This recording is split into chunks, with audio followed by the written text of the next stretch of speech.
No. Waiting on you. Congratulations.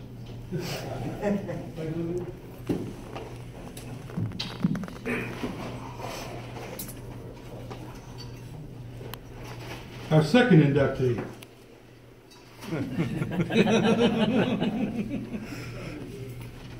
Congratulations, Ellen.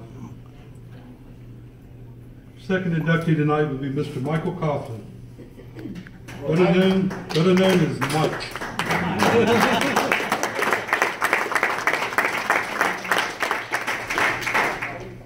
Give you a little background on Mike. Mike started bowling in 1967. Yes, that's 50 years ago. At the old Crest Lane Bowling Center in the AJBC League. He moved into the adult league at the age of 16. The reason, he and Mr. Chenault, his sidekick up here, were the two youngest guys on the team. They were the two that got caught pot bowling. In those days, you got caught pot bowling, it's like today. You had some choices to make. The main choice was you go up. So we went up, all of us together. Well, Mike and Kevin were the junior kids on the block. Kevin was 15 and Mike was 16. The rest of us, I think I was 17, you were 16, and Joey was 18. We went up to the adult league, and Mike led the way. He was a tremendous teammate and a tremendous bowler, and still is to this day. I was doing some history on Mike. Mike has 1 year in the last 40 years that I can actually document that he's been under 190 in 40 years. Now, I know people say 190, that's nothing. No, in today's game, 190 probably truly isn't very much. But to think about 40 years ago and a guy that since that period of time has averaged 190, that's a tremendous accomplishment. That was before the lane patterns, the bowling balls, and all the super duper stuff that we have up today. But I'll give you a little background on what Mike did in his early days. Mike has the first recorded 800 in the city of Lynchburg. He bowled it on February 21st of 1979. He did an 800 without a 300 game. He shot games that night of 267, 265, and 269. First recorded 800 in the association. In 1985, Mike hit his first and only 300 game. He's had 11 in a row games of 290 plus. He's won numerous leagues, won numerous tournament titles on the state and local level. I just want to read you this quick newspaper article. It's very, very short. Tired, city bowler wore out the pins.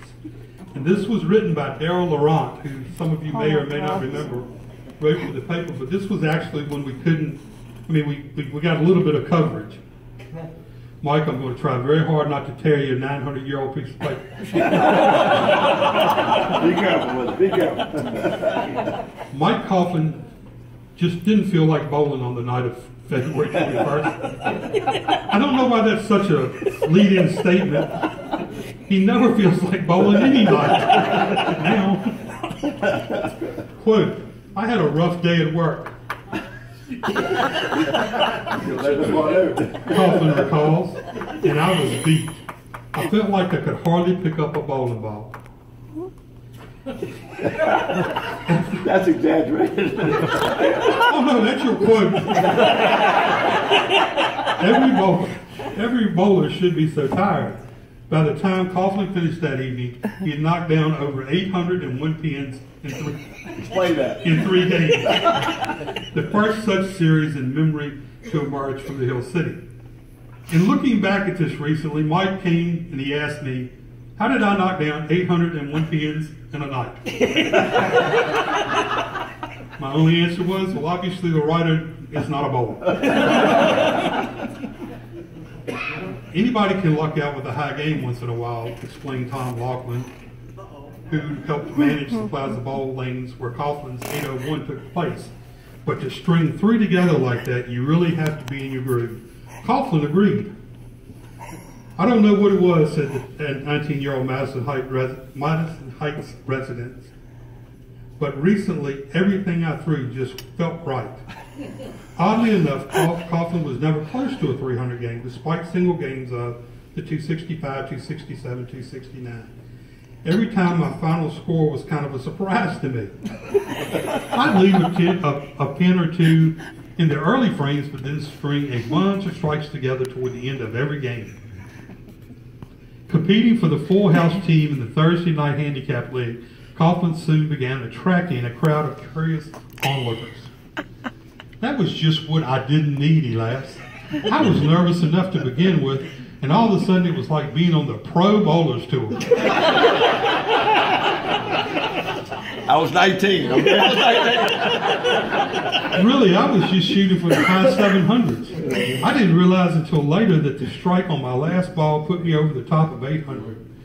If I'd have known I needed it for 800, I probably would have missed it. The 6-foot-tall, 170-pounder, he weighs 175 today. Yes, 175. Carries a 200 average in one of his legs and around 180 or 185 in the other two. This is the first time I've bowled in 3 leagues, he points out, and I think that's helped me. Okay, we're picking up a couple extra nights for you. That plus a new ball I got last year. And now, as Mike Cofflin has discovered, he has a tough act to follow. Every night now, he says, people ask me, what did you bowl tonight? 800 what? There are a couple of things about this article that worry me. The fact that Mike's been bowling, we started bowling together like before we were 10, back in the Gym Q program. And he had to ask me this week about knocking down 801 pins in a night. I would think he would be way past that about his knowledge of the game. And the other thing is that Whitey's here tonight and Danny's here tonight, and the bowling ball that you drilled the week or two before you shot this,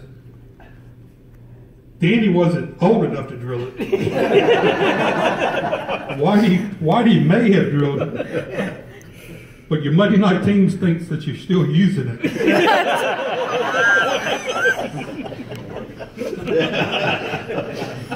So as you can see, I like to make fun of Mike.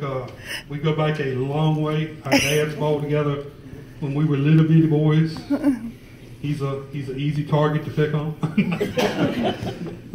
Give you a little bit of background on Mike, just some of the things that we've experienced with him over the years.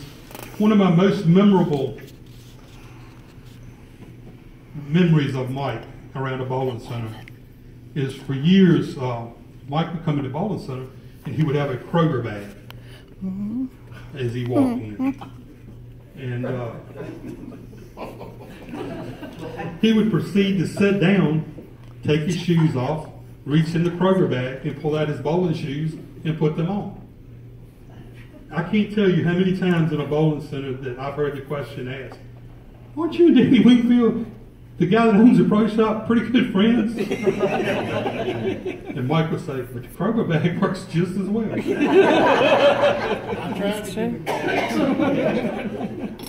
So before we get on to the real formal presentation tonight, I know Keith wants to come up. He's got a couple things he'd like to say. So Keith, I'm going to turn it over to you. There we go.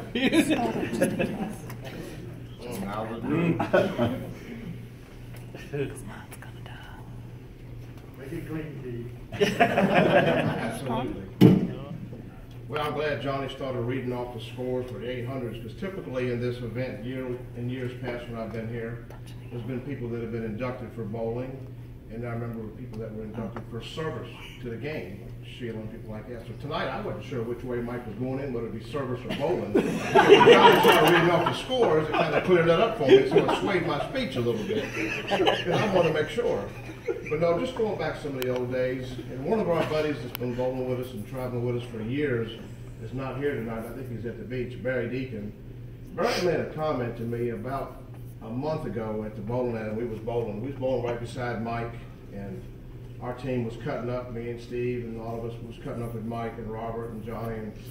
And Helen hit it right on the head. It's not about whether you come in here and shoot 700. You come in here, you just have a ball with your buddies, and you cut up, and you hope you're not the chosen one that night to get picked on. But the better you bowl, the less likely you got a chance of getting picked on. But Helen was really right about that. It's just about the camaraderie and fun. When we go out of town to bowl in tournaments, or when we're bowling league nights, it's just a blast, you know. And I hope we can all keep doing it for forever, you know.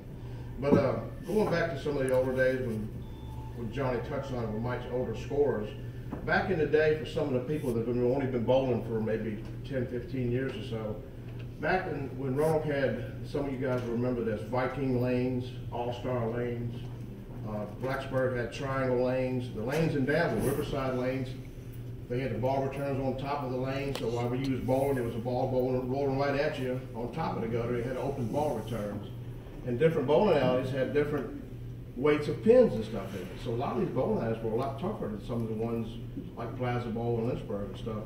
And they used to have a lot of tournaments that guys would go to.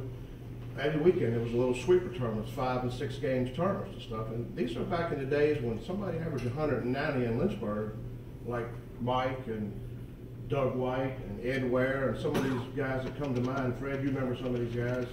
When he averaged 190 something per season, you know, people just, I mean, people, it was an amazing accomplishment. And I can remember numerous tournaments out of town, whether it be Danville, Blacksburg, Roanoke, Viking lanes, that, you know, you go up to bowl in these tournaments, they were extremely difficult to bowl in. And Mike just, he dominated, you know, him and another gentleman that comes to mind, Joe Carey, for people who can remember that. But Mike just went to these tournaments where people would just pull their hair out trying to compete. And Mike he was a man. I mean, when he walked in, people just, oh man, I hate to see him walk in, because they just knew the guy was coming, that he was going to be in that top 5. If they paid 5 spots, he was going to be in one of them, you know. But we had a few fun trips going down the road. I know one time years ago, Kevin and Mike and myself was traveling to Winston-Salem, North Carolina to bowl in a tournament. And if I'm not mistaken, Kevin was driving a big old long Crown Victoria back in. And we stopped at a convenience store to get something to eat or a snack on or something like that. And I told Kevin, I said, Kevin, I got a bag of flaming hot candy right here. I said, I'm going to get this, and you get a bag of regular candy, and I'm going to take and just dump it out and dump it on top of the regular candy in the bag. Well, Mike was sitting in the back seat, and Kevin and I was in the front seat. And we've been going down the road about 5 or 6 miles, and the bag of candy was open, and Mike was looking over the seat, you know, looking around. And finally, he takes that big paw of his and sticks it in there and starts cramming it in his mouth. And all of a sudden, he's back in the back seat. He starts twitching a little bit. We drive 4 or 5 more miles, and all of a sudden, Mike says, "Golly," he goes, "You think that candy's hot?" Sweating on the side of his face. And then I think it was a few years after that, actually probably about 12, 13 years ago or so, and I had a white Ford Explorer that had leather seats in it, and it had heated seats and stuff in it, and we was going to, I think, the state tournament, Robert, am I right? Robert Campbell and Barry Deacon were riding in the back seat, and Mike and I was riding in the front. If you ever travel with Mike in the summertime, you can count on him wearing a short-sleeved, flowered, Hawaiian-looking shirt. That's just his way he dresses.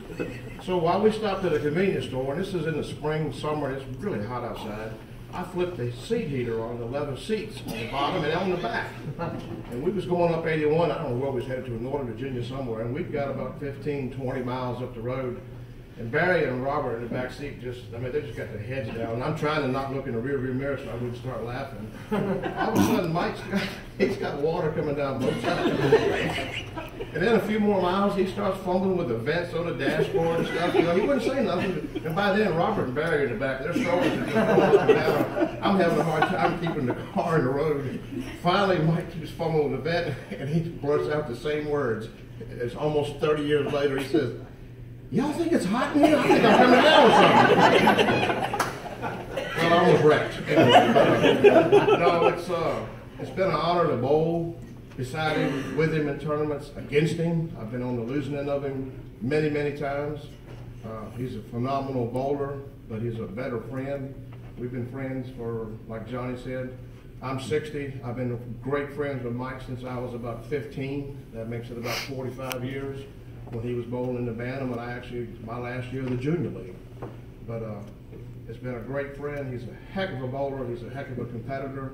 And he's the only person I've ever seen that walk into the Virginia State bowling tournament with a food line bag and a bag of shoes and carry the ball on top of his shoulder and win the singles in all event in the state of Virginia. I don't think it's ever been done, and it may not ever be repeated again. Thanks, Johnny, for the time to speak about Mike. It's been an honor to bowl with him, but it's been more of an honor to be one of his best friends, and he's certainly one of mine. Thank you.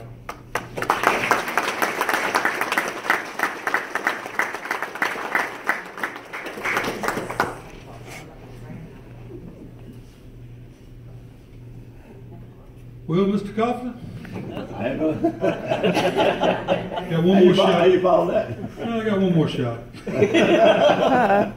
Keith didn't want to mention it himself, but he said he really hopes that your speech is kind of short. It's something about grapes and home and garden coming on later, and he really doesn't want to miss it. And he said he knows how you tend to go on and on and on. Kevin and I work together. Kevin's been kind of, every day I see him at work for 2 weeks, and I walk by him and he goes, Cofflin just called me again. He wants to know who our coach was when we were 8 years old. He said, let's just hurry and get this night over.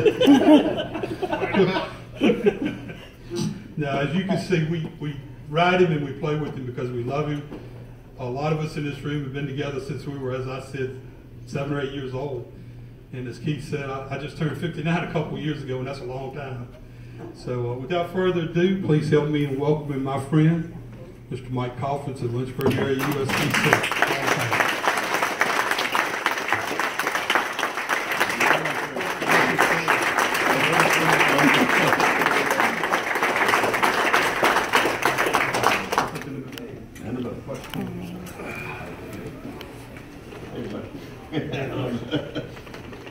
Mike Cofflin, in recognition of your induction into the Lynchburg area USBC Bowling Association Hall of Fame on this, the 21st day of October. Congratulations. Thank you very much.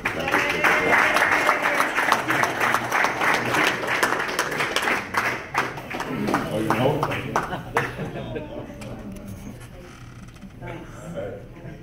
Johnny, you look like Bob Euchre.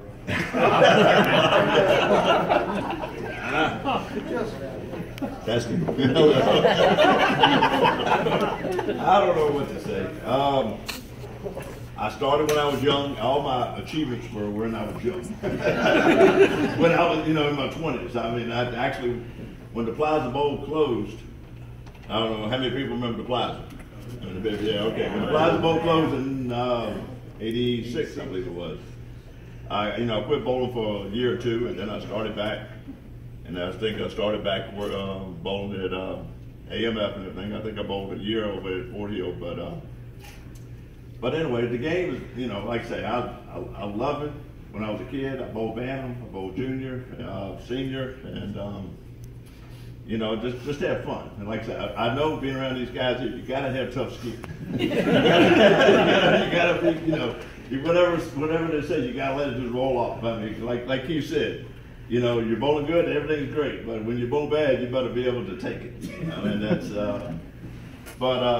I don't know. It's like I say, I started when I was a kid with my, going over there with their dads and stuff like that, and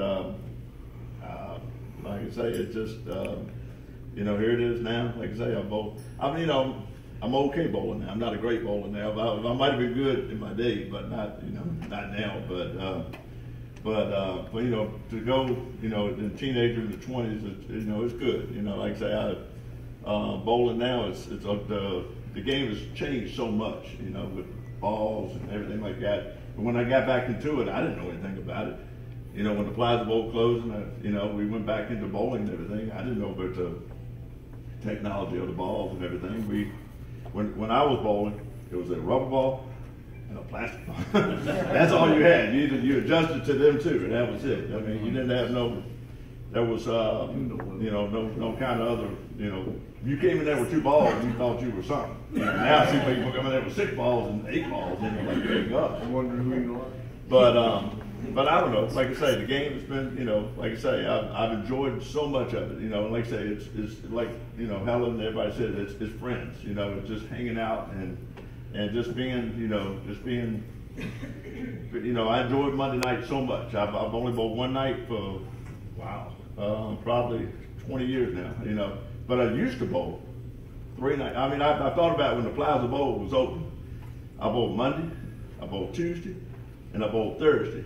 And us, we used to hang out Friday, Saturday, and Sunday. I don't know what we did on Wednesday. But I thought about it. I mean, we stayed 6 nights over at that bowling, over at Plaza Bowl all the time. I mean, you know, we just hung out there, and it was like, you know, whether you're shooting pinball, whether you're bowling or shooting pool or whatever. I mean, it was the home away from home, and it was fun. And but I you know, like I say, where I'm at now with the game, you know, obviously age and everything else, you know, plays into a lot of things. But you know, I love it. You know, I love going over on Monday nights. My check. I love, I love Monday nights. You know, and like I said, I love just hanging out with everybody and just having fun. Like I said, like Keith hit on, we used to go to tournaments. I mean, every weekend. It was either, and it's correct me if I'm wrong, Martinsville. It was, Roanoke. It was Winston-Salem. I mean, and the good thing about it was all, you know, of course, tax free. You know, whatever we wanted, whatever we wanted. Wasn't no 1099 and nothing. I mean, like, you pocketed it, and that was it. You know, and but you know, another thing I thought about too with the Plaza Bowl is like the way technology is today. You know, when I remember walking to the Plaza Bowl, when you saw Herman, and you saw the I don't know if anybody knows Herman Watkins or not, but anyway, Herman kept score, and it was for the score. And Herman, we had 10 people on the lane. And when you saw the 17, 18, 19 to 20 at Plaza Bowl, and you saw that telescore up there with 10 guys, you said, man, I'm hoping somebody will drop out, because you were ready to go in. And that's the way they did it. They did it, back then it was a bowling circle, you know, and you had 10 people on the lane, and we'd go across 4 lanes. It would take us, maybe 45 minutes to bowl one game, you know, but we'd go across 4 lanes, and that guy would just sit there and keep the score. And that was bowling, man. I mean, that's it's changed a lot, obviously, but you know, I enjoyed, I enjoyed everything, and this is a great honor. Thank you for recognizing my history, not where I'm at right now, but maybe my history, back in the 80s and stuff like that, it was, in the 70s, like I said, that's all we did. We grew up at the bowling, Danny, Johnny, Keith, Kevin, Bobby, we all just grew up over there, and it was fun. It was just, I don't know how to explain it other than it was just, it was just fun bowling somewhere every weekend, and that was. Now bowling's not a big priority now for me, but like I say, it's. But like I say, that Monday night, you better come in there with tough skin, as far as being able, poor Bobby was 5'7", so, But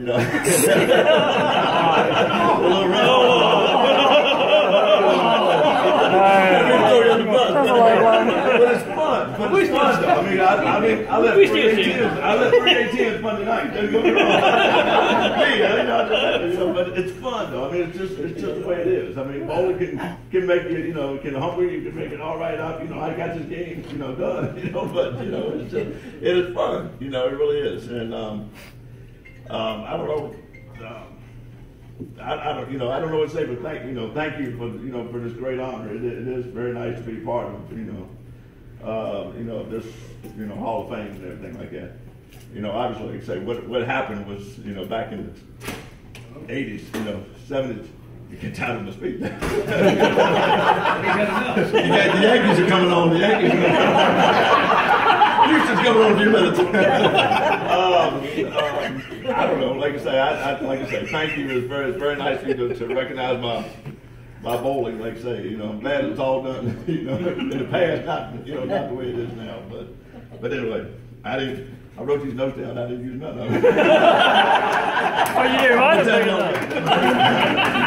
You didn't write them big enough so you could see it. Let's see.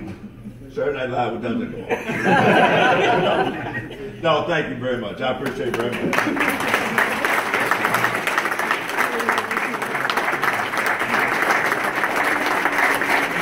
Thank y'all. Thank you. That's it? Right now. I'll just get used to this. All right, Kevin, I kept him under 2 hours. You got any-